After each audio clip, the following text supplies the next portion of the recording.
Hey guys, तो यार कैसे हो तुम सभी लोग। तो यार आज की इस वीडियो में हम बात करने वाले हैं top 10 facts about dragon emperor Ryuga के बारे में। सबसे पहले तो मुझे माफ करना कि वीडियो इतने दिनों बाद आ रहा है और मैंने इसका रीजन अपने इंस्टाग्राम और व्हाट्सएप चैनल पर भी बता दिया था, लेकिन तुम लोगों ने अभी तक फॉलो नहीं किया। तो इस सब बकवास को साइड में करते हैं, तो बिना किसी बकवास के लेट्स बिगिन।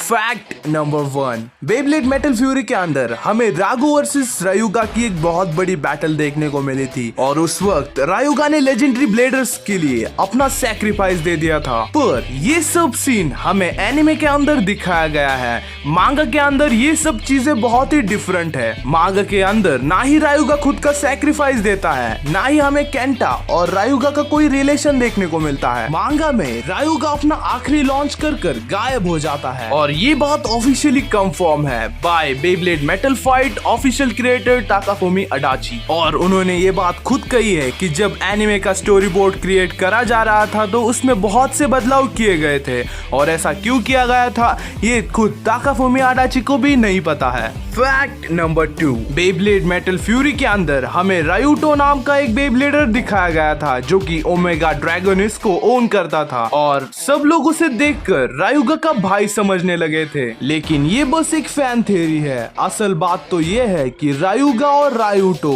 दोनों एक ही क्लैन से बिलोंग करते हैं जिसे कहा जाता है ड्रैगन क्लैन, और इस बात को बेब्लेड मेटल फाइट के मांगा के अंदर अच्छे से बताया गया है। फैक्ट नंबर 3, पूरे बेब्लेड मेटल सीरीज के अंदर रायुगा सिर्फ 2 ही बैटल हारा है और सबसे पहली बैटल जब मेटल फ्यूजन के अंदर जब रायुगा लाइटनिंग एल ड्रैगो नाम के बेब्लेड को यूज करता है अगेंस्ट जिंगा, तो वो स्टॉर्म पेगासस से हार जाता है। और आखिर में बेब्लेड मेटल फ्यूरी के अंदर जब रायुगा की बैटल रागो के नेमेसिस के खिलाफ होती है तब वहां पर भी वो हार जाता है। और इसका मतलब तुम समझ सकते हो कि रायुगा का मीटियो एल ड्रैगो एक अनडिफिटेबल बेब्लेड था और पूरे मेटल सीरीज के अंदर उसे सिर्फ 2 ही बार हार का सामना करना पड़ा था। Fact number 4, Beyblade metal series के अंदर आपने सभी ब्लेडर्स को स्पेशल मूव यूज करते हुए तो देखा ही होगा, लेकिन पूरे मेटल सीरीज के अंदर सिर्फ 2 ही ब्लेडर्स ऐसे हैं जिन्होंने डार्क मूव को यूज किया है और वो है रायुगा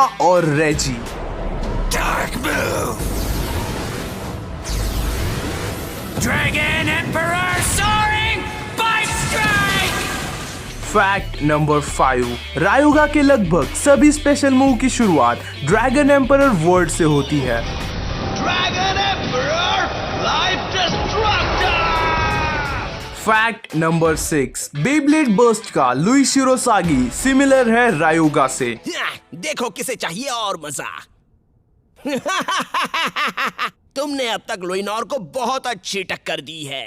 अगर आप दोनों को ध्यान से देखोगे कि दोनों के पास एक ड्रैगन टाइप बेब्लेड है, साथ ही साथ दोनों के base left spin attack types है और उनकी पर्सनैलिटी और एटीट्यूड भी सिमिलर है। जहां पर रायुगा सीरीज के मेन कैरेक्टर जिंगा को अपना राइवल मानता है, वहीं पर लुई शिरोसागी सीरीज के मेन कैरेक्टर यानी कि वॉल्ट अवोई को अपना राइवल मानता है और दोनों ही कैरेक्टर्स का डेवलपमेंट हमें सीरीज में देखने को मिलता है। फैक्ट नंबर 7, बहुत से लोग ये समझते हैं कि रायुगा ने साकियो को रोनिन ड्रैगन नाम का बेब्लेड दिया है।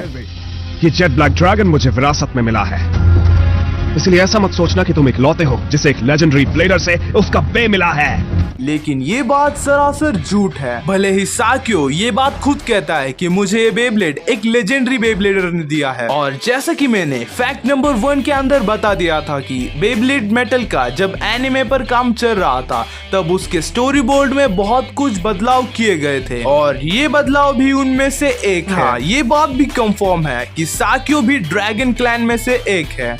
फैक्ट नंबर 8, सो गाइस, क्या तुम लोगों को ये बात पता है कि रायुगा का लाइटनिंग एल ड्रैगो कभी भी एक इविल बेब्लेड नहीं था। दरअसल जिस जगह पर एल ड्रैगो गिरा था वो बुरे और लालची लोगों से भरी पड़ी थी और एल ड्रैगो का काम है एनर्जी एब्जॉर्प्शन, तो एल ड्रैगो ने उनकी डार्क एनर्जी खुद के अंदर एब्जॉर्ब कर ली और खुद को लाइटनिंग एल ड्रैगो में तब्दील कर दिया। उन बुरे लोगों के हाथ लगने से पहले एल ड्रैगो का ट्रू फॉर्म था Meteor L Drago.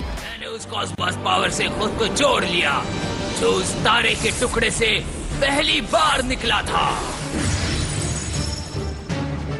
Fact number 9। So guys, क्या तुम लोगों को ये बात पता है कि पूरे बेब्लेड मेटल सीरीज के अंदर रायुगा एक लौता ऐसा कैरेक्टर है जिसने अपने बेब्लेड टाइप को बदला था। मतलब तुम समझ सकते हो कि सीजन 1 के अंदर वो जो बेब्लेड यूज करता था वो था लाइटनिंग एल ड्रैगो, और वो एक डार्क टाइप लाइटनिंग बेब्लेड था। और जब रायुगा वोल्केनो के अंदर खुद को ट्रेन करता है तो वो एल ड्रैगो को मीटियो एल ड्रैगो के अंदर इवॉल्व कर देता है, जो कि एक मीटियो फायर टाइप बेब्लेड था। और ऐसा करने वाला रायुगा सबसे पहला ब्लेडर था।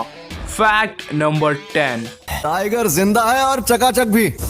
रायुगा अभी तक जिंदा है। जी हाँ गाइस, बेब्लेड मेटल फ्यूरी के अंदर भले ही हमें ऐसा दिखाया गया है कि रायुगा मर चुका है, लेकिन ये सच बात नहीं है। बेब्लेड शोगन स्टील के मांगा के अंदर हमें रायुगा को बहुत बार दिखाया जा चुका है। और बेब्लेड मेटल फाइट के क्रिएटर ताकाफुमी अडाची ने कभी भी ये नहीं कहा कि रायुगा मर चुका है। मतलब तुम कह सकते हो कि बेब्लेड मेटल सीरीज का बाजीगर अभी भी जिंदा है। और हाँ, अगर तुम इस वीडियो को लास्ट तक देख रहे हो तो इसका मतलब तुम एक ट्रू रायुगा फैन हो, तो ये बोनस फैक्ट तुम्हारे लिए। क्या तुम लोगों को ये बात पता है कि रायुगा के अंदर एक खास तरह की ताकत है, वो है टेलीपोर्टेशन। बेब्लेड मेटल सीरीज के तीनों सीजन्स के अंदर एक चीज बहुत कमाल की है, वो है रायुगा की एंट्री। मतलब तुम समझ सकते हो कि रायुगा किसी भी जगह अचानक से प्रकट हो सकता है। इसका मतलब एक बार तुम अपने पीछे देख लो, शायद रायुगा तुम्हारे पीछे हो सकता है।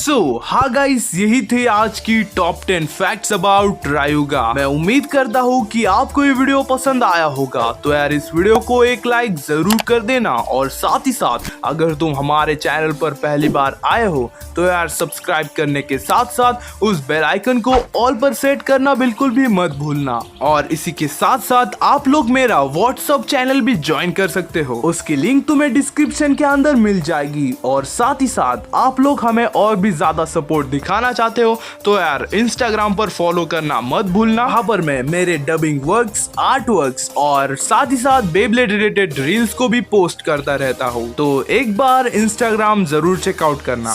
हाँ गाइस, आज के लिए बस इतना है। मैं मिलता हूँ किसी दिन एक और नए वीडियो के साथ, तब तक के लिए चक्कर दे टक्कर।